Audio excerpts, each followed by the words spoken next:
Good evening, everyone. This is William O'Neill India's weekly market overview for the week ending April 29th.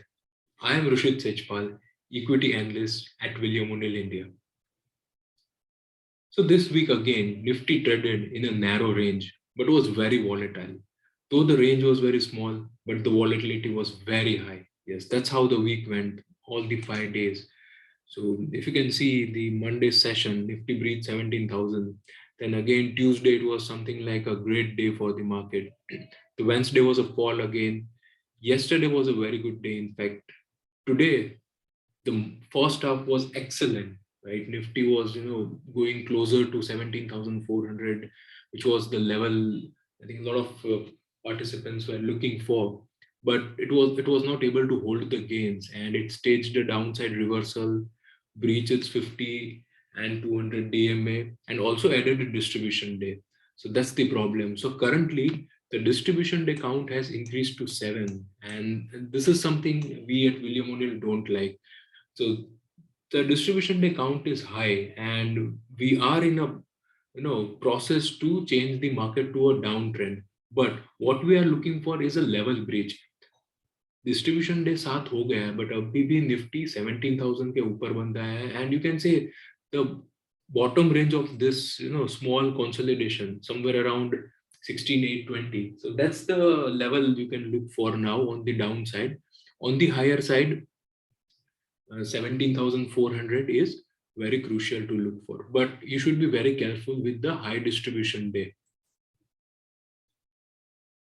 So not only in India, if you can see the S&P 500 chart, here also there is a sharp fall. So since last 1 month, in this from the second half of the March itself, the selling started, and the S&P 500 or the US market is already in downtrend according to the O'Neill methodology. Even the European markets have gone weak. And if you see this thing, yes, the developed market indices summary. So we track 25 developed and 25 emerging market, right? So out of the 25 market, when we started the month of April, almost 18 markets were in a confirmed uptrend. And for the next 2 weeks also, things were holding well. So as of 22nd of April, 16 markets were in a confirmed uptrend. But we discussed in the morning bell. So those who are attending the pre-bell with William O'Neill, they might be knowing that the distribution day for the markets globally were high for the Europe, for the US, right? And that's what happened. So in 1 week, the scenario changed. Now only as of yesterday evening, only 4 markets are in a confirm uptrend, 14 are under pressure, and see, 4 are in a downtrend. So last week there were 0 markets in a downtrend, but now there are 4 out of the developed market. The scenario for the emerging market is also weak, not as bad as the developed market. So if you look over here, there were 16 in a confirm uptrend at the start and only 1 in a downtrend. But now there are 9 markets that are in a confirm uptrend and 5 in downtrend and 18 under pressure. So here also there is a lot of pressure on the market. Distribution days are increasing. The global tension is waiting. Right. Not only the Russia Ukraine now, that is a bit behind and not a major point of discussion, but now the rising inflation, the bond yields, and not many factors are playing out. Also the earnings, yes, not only in India but globally. So if we quickly look at the the key earnings in India this week, so ICICI Bank last weekend was a very good result. The revenue, the earnings grew almost 60% on a YOY basis, and the asset quality had also improved.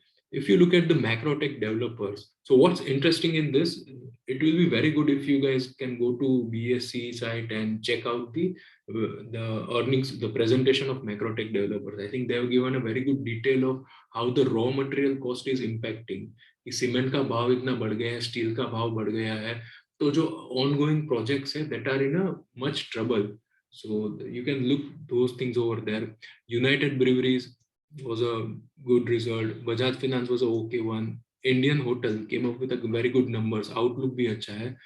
Bajaj Auto भी, it was a beat on all the fronts. So next, if you look, Hindustan Unilever, yes, here the FMCG is a bit in a trouble, but it came above estimates. Though the margin decline हुआ, YOY basis 30 bips decline हुआ margin, but the PAT revenue margin, everything was above the estimates.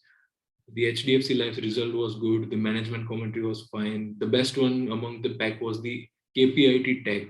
So it reported an excellent number. और उनका जो growth guidance है, that is also very good. Margin guidance is also excellent, 18 to 19% sustainable. So that gave a very positive reaction. Bajaj Finance was a good result. Varun Beverage was a fine one. So this was all about the result. Now again, to conclude on the Nifty's part, what I told you, 16,800 on the downside is important, 17,400 on the higher side is important. So next week also, a lot of earnings are coming up, and that will have an impact on the market. So watch out for these levels, and it's very crucial. One thing which is important, you need to book profit in the stocks that are extended from its key moving averages. Agar 50 or 200 DMS is zyada extended है and you are getting a very good profit, at least trim some position. That's the ideal way to go ahead in this market. And if your stock has breached its key moving averages या फिर 7-8% stop loss लग गया है, then you should be out of that stocks. That's the ideal thing. If you want to learn more about how to navigate this market and in this downturn and volatility, you can join Mayuresh Joshi and Randy Watts, who is the Chief Investment Officer at O'Neill Global Advisor, on 2nd May at 6 p.m. So you will get a better idea on how to navigate. It will give you a global experience that how the things are going. So that's it for the today's weekly overview. Thank you for the joining.